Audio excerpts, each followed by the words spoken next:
Right now, employers are not legally obliged to grant compassionate leave, also known as bereavement leave, to their employees. However, most employers and contracts do and should set out exactly what an employee might be entitled to should a family member pass away. This will help avoid any confusion or potential added difficulty should this scenario arise.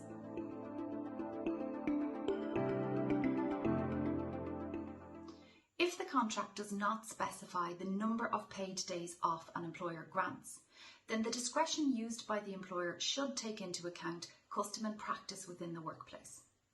That means that an employer should consider what has been granted before in similar situations.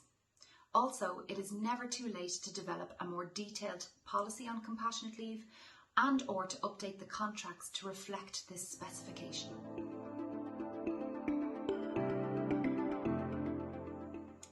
Many employers do differentiate in the contract between the number of paid days allocated depending on the family member who is deceased.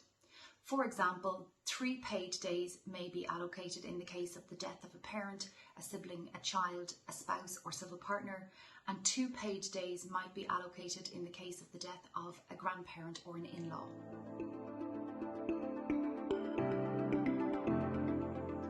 Further leave required by an employee may be requested as unpaid leave or another form of paid statutory leave, such as annual leave.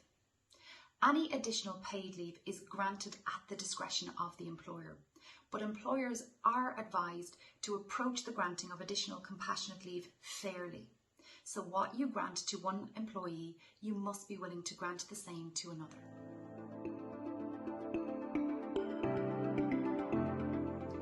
An employer or manager should check in with a bereaved employee at some point before they return to ensure they feel fully ready and supported to come back to work.